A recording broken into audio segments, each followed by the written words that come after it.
All right. All righty, guys. Hey, welcome to Guns of the 701, episode 3. And tonight we got a special guest with us, David Fettig from 1760 Sports LLC, a great FFL dealer right out of Mandan, North Dakota. Jamie, he's joining us. We're having a little trouble with his camera, but do we have your audio, Jamie? You got me. I'm here. All right, we got him. He's just this little circle just keeps expanding, so you just have to imagine Jamie tonight. Yep. I'm just a bullet hole there in the middle. You can imagine any way you'd like to today. Yep. There you go. Boy, that could be dangerous. All right, so it's been a pretty interesting actually week since we were on, but I'm gonna throw a couple things out there. As you can see in the ticker down there, Liz Cheney got her butt creamed yesterday, and I just can't tell you how that makes me feel. Of course, as a typical liberal, they never take that as a loss. That was a win for her, and let's face it, she was a Republican from Wyoming that ran as a Republican only on her name, and now she's going to be history. So good riddance. We don't need another turncoat like her, and now we can put a pro-gun person in there in Wyoming. So congratulations to Wyoming for kicking her butt out and sending a clear message. So the other thing, did she do some anti-gun stuff? Did she do some anti-gun stuff down there when she was in the house? I wasn't. Not really, but I mean, she wasn't a great supporter. Nothing. If you're colluding with the communists, you're probably anti-gun deep down, anyway. I mean, she's on the January 6th committee. Yeah, well, that's what I mean. She's yeah, that's almost like the Russia thing. So, sure. That's all I need to know about her. Right. I agree. And then the other big news the other day, when you and I were filling in on 1760, Rick Becker has decided to join the race. What, 1270? What would I say? Yeah, 1760. Well, you know. Throw me every plug you can. Yeah, he's present. So Rick Becker has decided that he is going to run as an independent. Remember, Becker is still a Republican. And like he said, and I know he's done several interviews, but Rick is trying to adhere to the actual platform, unlike a lot of the people that are now basically telling him that he's kind of a traitor. And he's not. Rick is probably the most constitutional guy I know in the state legislature. He always rates 90 to 100%. And the only legislator that does that, when you get I lost my train of thought, but it's on the commitment to constitutional and conservative issues.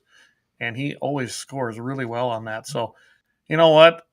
Congratulations, Rick. I'm all in. I'll do everything I can help, and I know he knows that.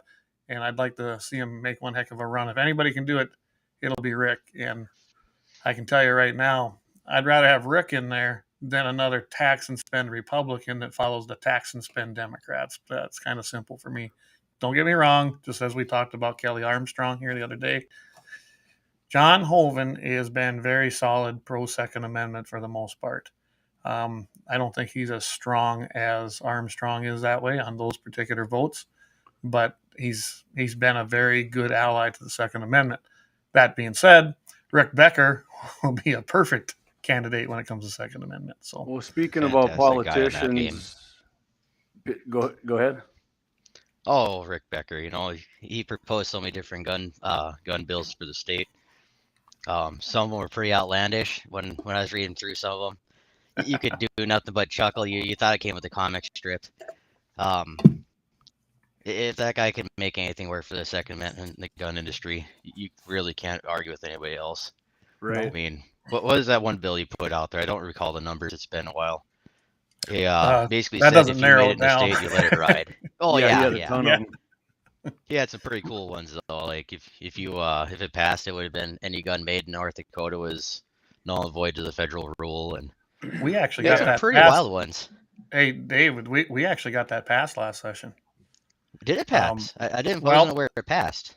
Yeah, what did Rick's failed the session before, and this was a version. Luke Simons actually brought this one forth. It was modeled after the Montana law that went into effect, and we did get it through. So I was very happy about that. Well, now, it's like we talked about earlier last week. Does it have any teeth? Well, that all depends on your sheriff. To me, it's definitely a states' rights issue. It's a 10th Amendment violation in so many ways as to what we have to do now. But if you make it, produce it, sell it to a North Dakotan, how is that any business of the federal government? And didn't you have to have it all the parts had to be made here as well too? When that everything has to be manufactured, distributed right here in North Dakota. So it's just like the Montana bill that passed. So what if we bought all the gun parts in 1760 and put them together with that?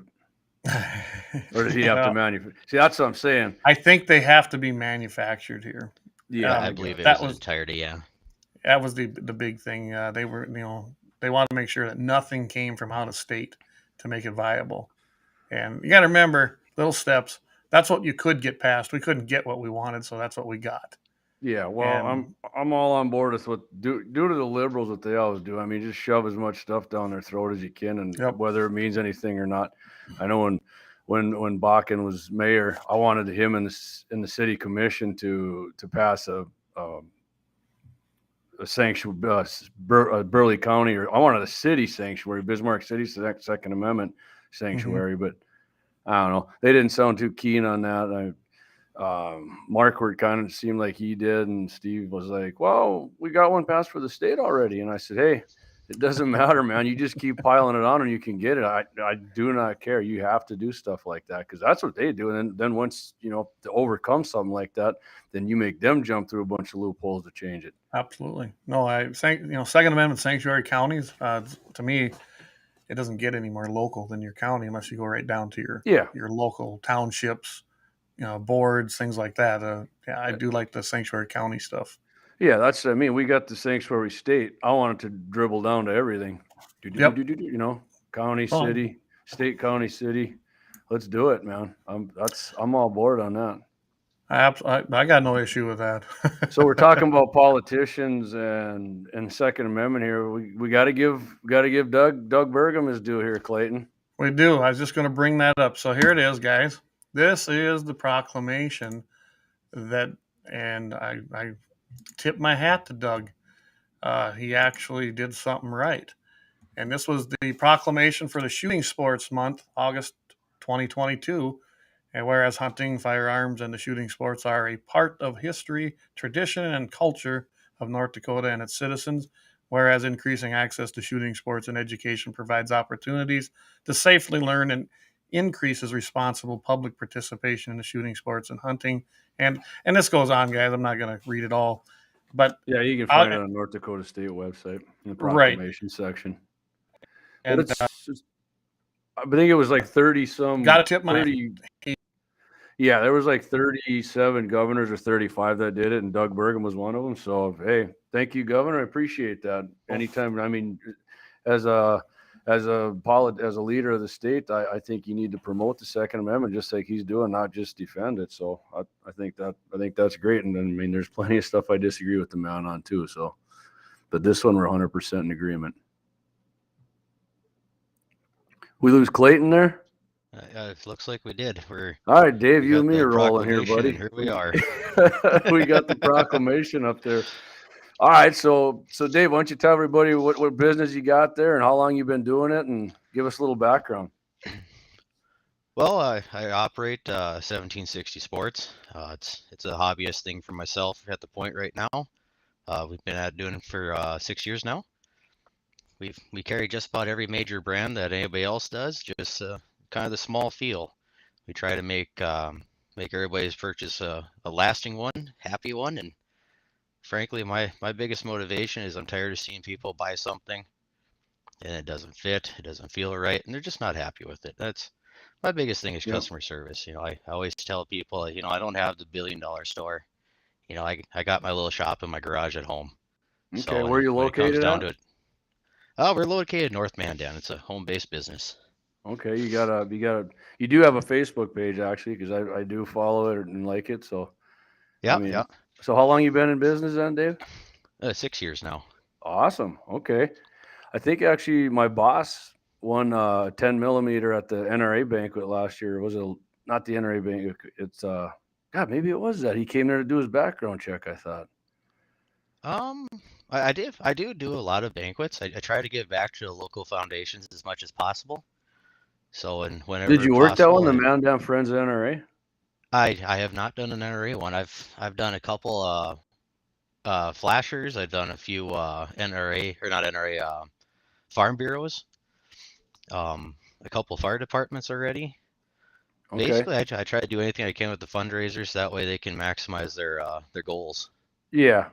Maybe he won one. I know he came over there and he came back and he was telling me about your business there, and I wasn't sure that I guess I hadn't heard any of them, but it was around the same time. He's lucky. That guy, I think the only person who's won more guns than him is me. But so yeah, what do you carry in the store then? Just general ammo. Okay.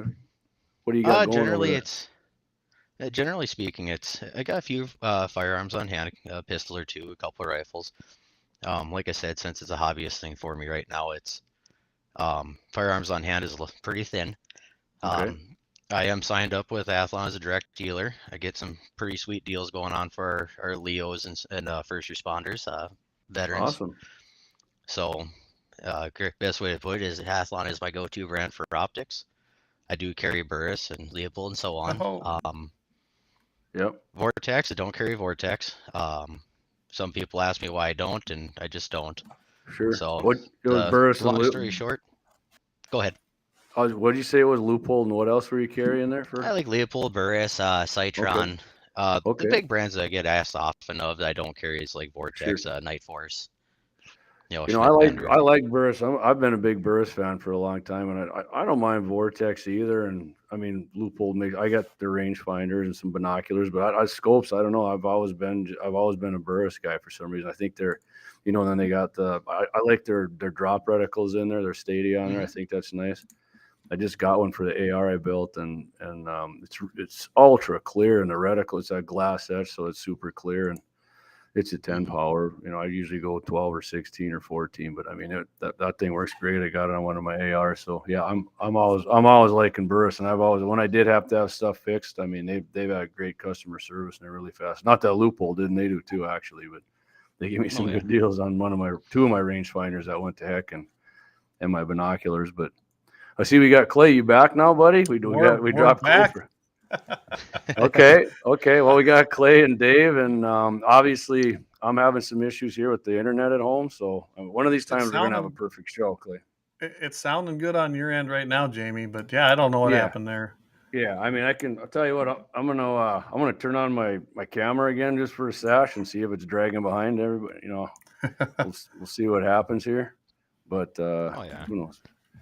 Okay. The thing with optics, though, is Bill Gates and Zuckerberg. I'm sure. Say anybody. Hey, if you missed my ugly face, I'm back here for a while. The thing with optics, though, that everybody doesn't seem to understand or doesn't gather is there's preferences. They all have their purpose. You have your tactical guys that want so many widgets in their scope that it just will be a Swiss Army knife. You get the common guy that just wants a simple hunting scope where they can see in low light for deer season, and they're tickled pink. So, and there's so many options of preferences. Yeah. I've used a lot of different brands myself, and I got a Burris sitting up on the shelf to my left here that I ended up taking off one of my competition guns because it just didn't fit the grade for what I needed it. What kind of competition do you shoot then? I typically shoot F class. I shoot mid-range and long 1,000-yard. Okay. That said, I am not great at it. Really? It's a very hard place to shoot. What do you go out down by the range down by? I was going to say Moffett. Minokin, but Moffett, yeah. Yep.